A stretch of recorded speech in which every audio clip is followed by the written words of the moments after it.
Hello, I'm Sunny Williams. I'm up here on the International Space Station. So this is Node 2. This is a really cool module. Of course, most of these modules you'll see they have 4 sides, and they're put together. That way we could sort of work on a flat plane, either a wall, a floor, another wall, or the ceiling. But you know, again, all you have to do is turn yourself and your reference changes. The reason I'm bringing that up is because this is where 4 out of 6 of us sleep. And so people always ask about sleeping in space. Do you lie down? Are you in a bed? Not really, because it doesn't matter. You don't really have the sensation of lying down.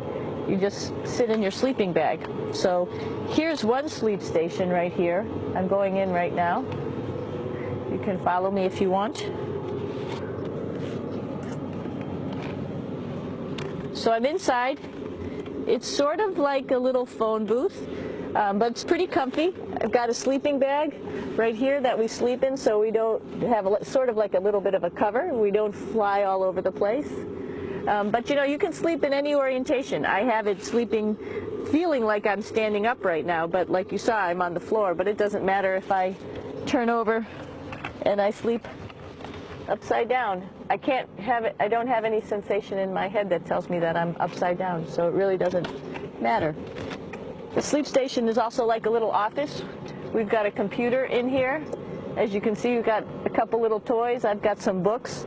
I've got some clothes and other things that make it sort of like home. I'm coming out. And just for reference, that's one sleep station. This one's another. Right here. There's one on the ceiling, if you want to call it. Right here. And then there's a 4th on the other wall over here. So all of us sleep in a little bit of a circle. All right, come on back. There's more to show you.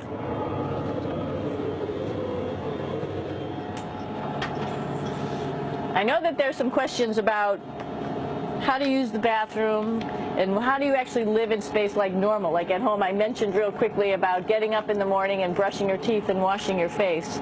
Well, how do you do that? Well, here is the bathroom essentially. You get up in the morning and we have a little kit, and it has all the essential things that you need, like your toothbrush and toothpaste and brush.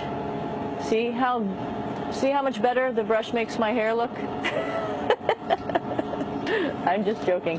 It still stands up straight. It doesn't matter where you are. It's always going to stand up straight while you're up in space.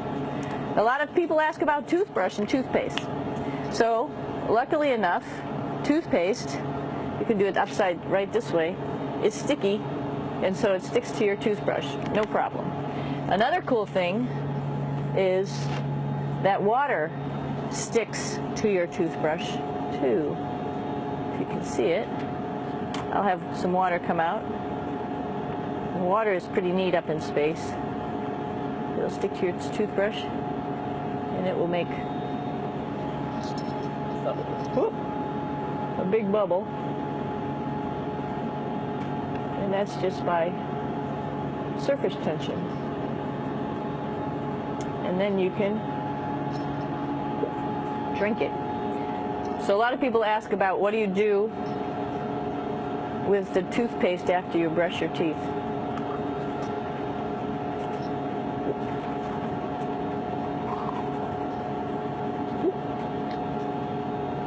Two options. Swallow it, and it's sort of like mouthwash, but it tastes a little gross. Or you can just spit it out in a paper towel, and then you don't have to worry about it. Swallowing thing I wouldn't recommend at home. I'm only up here for 4 months, so it's not that bad. One of the most pressing questions about living in space, of course, is the bathroom. So let's take a look at that little piece of work. Come on in.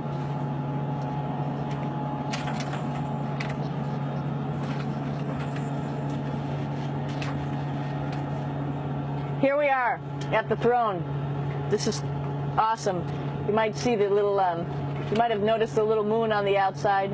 This is our orbital outhouse right here.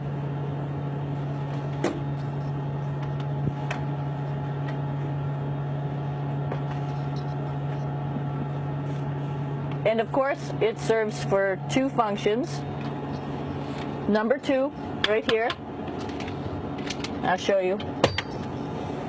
But you see it's pretty small, so you have to have pretty good aim, and you be ready to make sure things get let go the right direction. And it smells a little bit, so I'm closing it up. And that's, of course, for number 2. And this guy right here is for number 1. So they're sort of two slightly separate functions, but you can do a little, essentially both, by hanging on right here and doing number 1 and number 2. I might add it's color coded, so you really don't get it mixed up, which is nice. This is yellows for number 1. And also there's a selection of paper. People always ask about toilet paper. What do you do with toilet paper? What kind of toilet paper do you have? We have gloves, just because sometimes it does get messy. We have some Russian wipes, which are a little bit coarse if you like the coarse type of toilet paper. We have some nice tissues, which are nice and soft if you like soft toilet paper. We have Huggies, just for any cleanup. You know, we were all babies once, and this sort of helps. And then if things get really out of control, we have disinfectant wipes, just to make sure we clean up here. Because, you know, just like the water I showed you, the number 1 stuff can sort of go all over the place if you don't aim correctly. And did I mention both of these have a little bit of suction, so they should keep things going in the right direction. But like I said, sometimes things get a little out of control if you are out of control yourself flying around. So we have lots of protective stuff. And of course, you do have your privacy. Here's a little door.